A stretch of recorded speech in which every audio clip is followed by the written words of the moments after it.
So Justice Albie Sachs, one of South Africa's most respected jurists, is said to be honored with a global award. The Clooney Foundation for Justice has announced that Justice Sachs will not just be honored with the Lifetime Achievement Award in pursuit of justice, but the awards will also be named after him. The Albie Sachs Awards are actually scheduled for the 22nd of September this year in New York. For more, the retired justice joins us himself live from Cape Town this morning. It's great to have you on the program, Justice Albie Sachs. Thanks very much indeed for making time. You know, I heard someone once say that if you want to rest, the worst thing you could do is retire, because that's when things typically get very, very busy. Congratulations are in order. Did you know about this, by the way, or are we potentially ruining the surprise? No. Sorry, repeat the question. I was essentially trying to gauge your reaction from being nominated in this, because I imagine it's something that's planned, as it were, and I was hoping we aren't ruining the surprise. Well, no, it was everything but a surprise. It came in installments. It goes back about 3 years. I'm with my wife, Vanessa September, to speak at New York University together and be in conversation with Sonia Sotomayor, a very wonderful Supreme Court judge in the United States. And afterwards, I'm told by a friend of Sonia's, I call her Sonia, she calls me Albie, and Vanessa, I'm told that a former law clerk of hers is in town, a woman with her husband, and they would like to meet us. So we say, fine, and we go to the meeting, and lo and behold, it's Amal Clooney and her husband, George Clooney, whom we all know from the films that he's been in. And we really hit it off. A very gregarious, friendly, warm couple, enjoyable. We chatted away, and we thought, well, that's nice. We had a picture taken, which we showed all our friends. You know, look, there's Amal, and there's George, with George's arm on my shoulder, and forgot about it. Some months later, I get an email from Amal. She set up the Clooney Foundation for Justice, and would I mind being the first judge to receive an award from the Clooney Foundation? I said, okay. And then sometime later, another email, would I mind if the award is called the Albie Sachs Award? So it wouldn't just be for me for this year, but it would be for successive people afterwards. And I said, okay.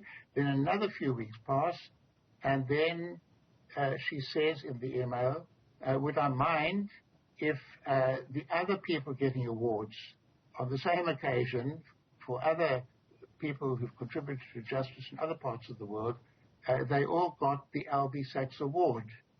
Phew. So I say, okay, I don't mind. Then I think, well, that's that. I smile, I turn to Vanessa, but a few more weeks pass, and this now becomes, if you like, the climax of this process. Yes. Amal says that George, that's her husband, George Clooney, has decided and proposed that all the awards be called the Albie Awards, not even the Albie Sachs Award, the Albies. So they're now going to be called the Albies. And George had made a drawing. It's a very lovely drawing of a figure with one long arm, one short arm, a little kind of statuette. And would I mind if the Albie then became the award being given to everybody this year at the New York Public Library, 29th of September, and subsequently, I'm not sure where it would be. So I said yes. It almost sounds like you're a reluctant participant in all of this, but I think we're all glad you agreed to it, because I can't think of any kind of greater recognition that could be given to someone, especially given your own track record. I mean, given the life that you've lived, the sacrifices you've been made, I mean, the real cost in some instances you've had to pay, what do these kind of awards mean to you? I mean, what does this kind of recognition mean? You know, I come from a struggle tradition in which we didn't look for awards, we didn't wish to be singled out, and we always felt it was a cause It was the anti-apartheid struggle to bring down this horrible system of white supremacy, racist supremacy in this country. And I think of all the other people, the lawyers, who played such a significant role. So it's for me, but it's also for all the lawyers in South Africa. And the first person whose name pops into my head is Griffith Mkenge, who was murdered. He was killed. A very bright, strong, forceful, brave lawyer in then Durban, Pietermaritzburg. Then I think of Bram Fischer, a wonderful dear friend of mine, defending Nelson Mandela, the other accused in the Rwandan trial, when they sent to jail for life, goes underground, he escapes evades capture for a year, he's put on trial, he spent 10 years in jail. He was taken out, dying of cancer. Eventually his body was reclaimed by the authorities, and they cremated and scattered the ashes so that there wouldn't even be a place to show where he'd been buried. And I think of Mandela himself, a lawyer, and of Oliver Tambo in exile for so many years. So there were so many people. It's a huge honor for me personally, and to have my name and my first name being attributed to this award that's been given.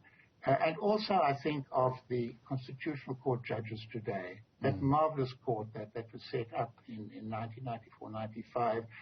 It's achieved enormous prestige throughout the world. So I think all these factors came into the choice of me, and I'm very, very proud to be the person who is, if you like, carrying the torch for all those who struggled for justice in South Africa, and particularly for the brave lawyers. Right. You know, the Albie does have quite a nice ring to it, I must say. You know, you're being recognized for your contribution, in creating this free, equal society in South Africa that's rid of any forms of discrimination, in a context where it feels we are dealing with these issues in a very real way still. You know, one only has to think at the news cycle, or of the news cycle this week, with what's taking place in Stellenbosch, the controversy around this 22 million rand that was planned to be spent on a flag monument in the Arts and Culture Department. When you take stock of where we are now, what comes up for you? Well, the first thing is these things are totally unacceptable. They denounced. The flag went up the hill and came down the hill. The flag is almost certainly not going to go ahead. Stellenbosch University took immediate action, and that's the change in South Africa. We're not a fair society, we're not a safe society, but we're a very open society.